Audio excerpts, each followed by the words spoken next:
예, 12월 15일 수요일 중대본 정례브리핑을 시작하겠습니다. 사적 모임을 축소하고 방역 패스를 확대하는 방역 강화 이후 2주차에 진입하고 있습니다. 유행 규모 증가 속도나 고령층 비중, 위중증 환자 등 방역 지표의 악화 상황이 둔화되고는 있지만 상황이 호전되는 방향으로 전환되고 있지는 않습니다. 정부는 현재의 방역 상황을 엄중하게 보고 좀 더 강력한 사회적 거리두기를 추가하는 방안에 대해 논의에 착수하였습니다. 일상회복지원위원회와 관계부처, 지자체 등의 의견을 모아 최대한 방역적으로 효과성이 높으면서 사회적으로 수용 가능한 방안을 결정하도록 하겠습니다. 다시 국민 생활의 불편과 민생의 어려움을 야기시키는 방안까지 검토할 수밖에 없는 답답한 상황에 안타깝고 국민들께 죄송스러운 심정입니다. 최대한 단기간에 상황을 개선할 수 있도록 합리적인 방안을 모색하고 모든 노력을 기울이겠습니다. 오늘 중대본에서는 2021년 국가건강검진 기간을 연장하는 논의가 이루어졌습니다. 예방접종과 코로나 진료에 전념 중인 의료기관의 검진 여건을 고려하여 금년도 국가검진의 기간을 연장하고자 합니다. 금년까지 국가건강검진을 받아야 하는 분들은 내년 6월까지 검진 기간을 연장할 수 있습니다. 일반 건강검진과 암검진이 이에 해당합니다. 연장을 희망하시는 국민 또는 사업장의 경우 사무직은 사업장에서 일괄 신청을 하시면 되고 지역가입자나 피부양자들은 건강보험공단 지사에 연락을 하시거나 보이는 ARS 등을 통해 신청을 하시면 됩니다. 비사무직의 경우 별도 신청 없이 내년도 상반기에 검진을 받으시면 됩니다. 재택치료와 관련한 진행 상황을 설명드리겠습니다. 어제 신규 배정된 재택치료자는 4,181명이며 전체 확진자 대비 53.3%에 해당합니다. 재택치료를 위한 의료 인프라를 계속 확충하고 있습니다.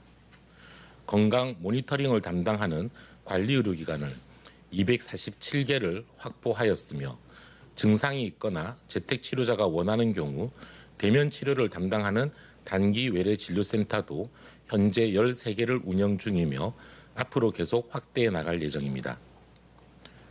또한 단기 외래 진료센터를 통해 경증 증상이 있는 고령 또는 기저질환자 등에게 의료진의 판단에 따라 항체 치료제인 레키노나주를 투여하기 시작했습니다. 지금까지 재택치료자 14명이 치료를 받았습니다. 노인 요양병원과 요양시설의 확진자들에 대해서도 항체 치료제를 실시하고 있습니다. 처음으로 시작된 몇 가지 사례를 말씀드리면 발열과 호흡곤란 증세가 있는 재택치료자가 단기 외래 진료센터로 이동하여 항체 치료제 치료를 받은 경우가 있습니다. 투여 후 1시간 정도 증상을 모니터링하였으며 현재 안전하게 귀가하여 현재 상태는 안정적입니다. 어제는 경기 수원시의 한 요양시설에서 코호트 격리 중인 환자들에 대해 레키노나주를 투여했으며 경과는 안정적인 상황입니다. 요양시설의 항체치료제 첫 사례입니다. 앞으로도 재택치료자와 요양시설의 입소자 등을 대상으로 항체치료제를 적극적으로 투여해 경증과 무증상 환자의 증상 악화를 최소화하겠습니다. 오미크론 변이 관련 입국 검역 강화 조치의 연장 결정에 대해 말씀드리겠습니다. 오미크론 변이 바이러스의 세계적 확산이 가속되고 있고 우리나라도 지역사회 유입과 확산이 계속되는 상황입니다. 이에 따라 현재 적용하고 있는 특별 검역 체계를 12월 17일부터 내년 1월 6일까지 3주간 더 연장하기로 결정하였습니다. 남아공 등 11개국의 단기 체류 외국인 입국 금지와 모든 입국자에 대한 10일간의 격리 조치, 에티오피아발 항공편 운영 중단 등 종전까지의 조치가 그대로 연장됩니다. 다만 에티오피아발 항공편 중단이 장기화되는 것과 관련해서 우리 교민의 수송을 위해 부정기 항공편을 관계부처와 협의하여 편성할 예정입니다. 해외에서 입국하는 데 불편함이 크시겠지만 새로운 변이의 위험을 최대한 늦추기 위한 불가피한 조치임을 양해해 주시면 감사하겠습니다.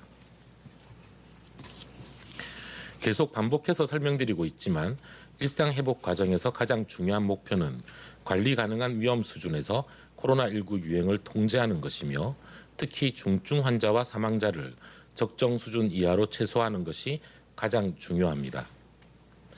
중증 환자와 사망자를 최소화하기 위해서는 60세 이상 고령층의 감염을 줄이고 미접종자의 감염 전파를 차단하는 것이 가장 중요합니다. 60대 이상 고령층이 위중증 환자와 사망자의 거의 대부분을 차지하고 있습니다. 지난 2주간 만 12세 이상 위중증 환자 628명 중 530명, 84.4%가 60세 이상이었습니다. 사망자 228명 중 217명, 95.2%가 60세 이상입니다. 60세 이상 고령층은 위험도가 높으며 사람을 만날 때 각별한 주의가 필요합니다. 예방접종이 최선의 방어수단입니다. 미접종자는 18세 이상 성인의 8%에 불과하지만 지난 2주간 사망자 228명 중 123명을 차지하고 있습니다. 54% 절반 이상입니다. 3차 접종자는 사망과 중증으로 진행할 확률이 미접종자보다 91.5% 낮아집니다. 2차 접종자에 비해서도 중증화율이 57%나 낮게 나타납니다. 미접종자들, 특히 고령층 미접종자들께서는 이러한 위험성을 고려하여 예방접종을 받아주실 것을 간곡히 부탁드립니다. 접종을 완료한 지 3개월 이상이 지난 60세 이상 고령층들도 3차 접종을 서둘러 받아주시기 바랍니다.